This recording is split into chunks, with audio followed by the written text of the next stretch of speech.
Le contexte de l'époque faisait que quand on était vraiment un nationaliste et qui aimait son pays et que les mots d'ordre, bon, que tous les politiciens disaient indépendance, liberté, liberté économique, indépendance économique et tout ça, c'est qu'il y croyait vraiment. Et les gens se sont rendus compte que ce n'était pas uniquement des slogans électoraux ou bien pour avoir des voix, mais que c'était un homme, à partir d'un certain moment, on ne pouvait pas composer avec lui sur l'indépendance de son pays et sur certains principes qu'il a érigés.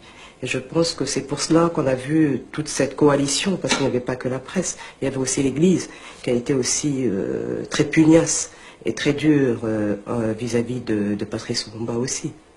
Et même pour d'autres politiciens qui avaient aussi lancé les mêmes mots d'ordre, qui avaient dit aussi les mêmes choses, mais ils n'ont pas été attaqués de la même façon. Les complots étaient déjà faits, les plans étaient déjà établis. C'est d'imposer un gouvernement contre la volonté du peuple. La Belgique désire balkaniser ce pays. L'éclatement du Congo, c'est demain. Peu après, un cinquième homme fait son apparition. Le colonel Mobutu, qui décide de neutraliser tout le monde et de confier le pouvoir à un collège de jeunes universitaires. Et au QG des Nations Unies, le colonel Mobutu impose aussitôt sa personne et son autorité. Après tout, se dit-on en effet, celui-là semble vouloir mettre un peu d'ordre dans la boutique. Pourquoi ne pas l'assister dans cette tâche difficile? Mais Mobutu ne l'a pas fait seul. On l'a aidé à le faire. On est venu pour prendre les richesses de ce pays. On est venu lui donner des contrats uniquement pour se remplir les poches et avoir de plus en plus des royalties. Ce n'était pas par intérêt, il a été soutenu pendant 30 ans. Par les Américains, les Belges, les Français, par les plus grandes firmes internationales. Et ils n'étaient pas venus pour développer le pays, ils étaient venus pour faire des bénéfices. Et ils l'ont fait. Et ils ont fait énormément de bénéfices. Le putsch de Mobutu contre Lumumba n'était pas seulement soutenu par des services secrets occidentaux, mais aussi par les Nations Unies. Approximativement $1 million, de l'argent appartenant aux Nations Unies, a servi à payer les troupes. Utilisant des troupes payées par les puissances étrangères, Mobutu a signé le Premier ministre dans sa résidence. Les forces des Nations Unies encerclaient également la résidence du Premier ministre déchu pour le protéger, mais aussi pour l'éliminer politiquement.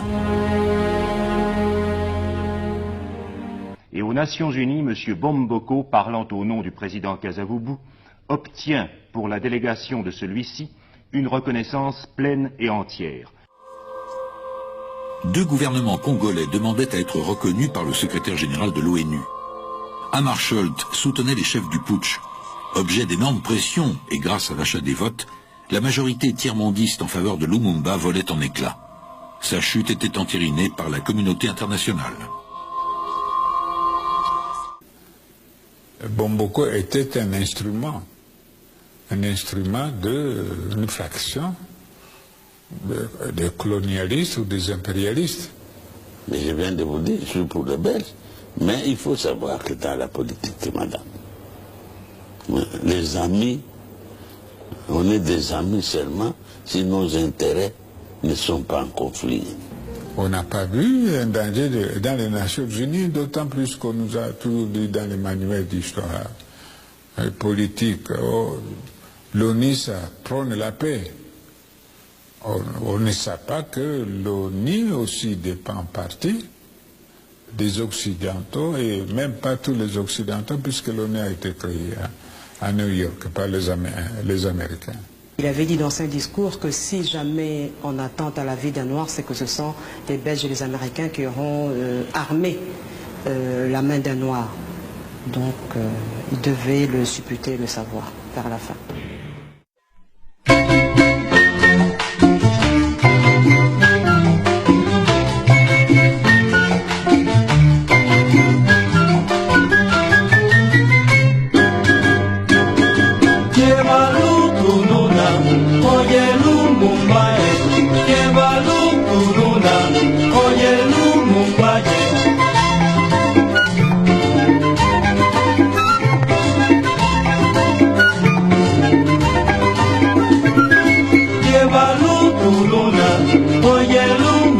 Lumumbaye, Yemalu Tununa, Oye Lumumbaye.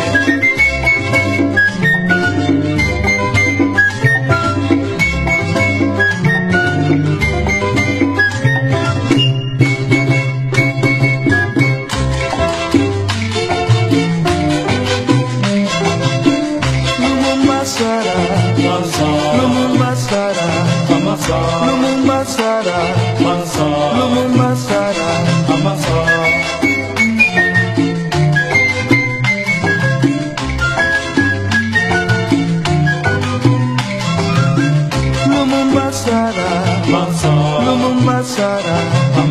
Lumumba Sara, Lumumba Sara, Amasa.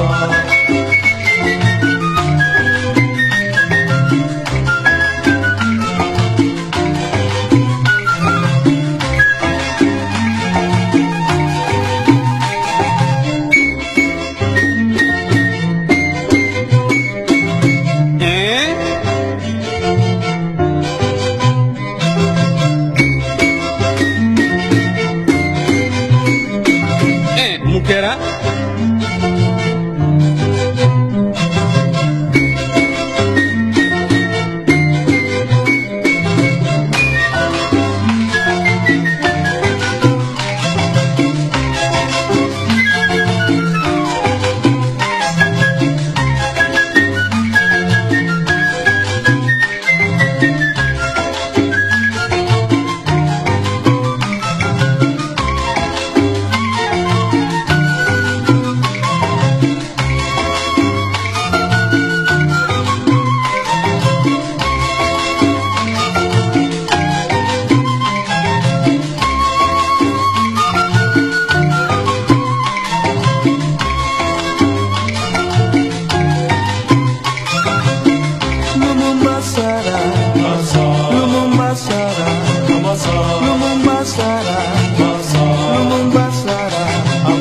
Lumumba, oh, Lumumba, oh, Lumumba, oh, Lumumba.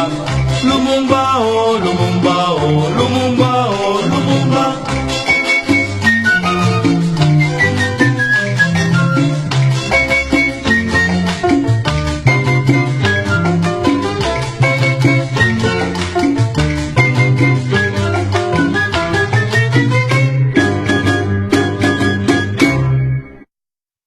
On nous attaque parce que nous ne voulons plus de suggestions. On nous attaque parce que les membres du gouvernement congolais sont des hommes honnêtes qui n'acceptent pas la corruption. On a voulu nous acheter, on a voulu m'acheter moi-même, pas des millions. Je refusais, je n'accepterai pas un centime pour mon peuple. Et aujourd'hui, le gouvernement belge a mobilisé des fonds pour acheter des mécontents, des ingris, à travers le pays, qui jour par jour, dans les journaux, dans les presses, montent une campagne organisée contre le gouvernement, contre la nation. Des évêques abandonnent leur mission d'évangélisation pour s'ingérer dans les affaires de l'État. Nous n'allons plus tolérer ça.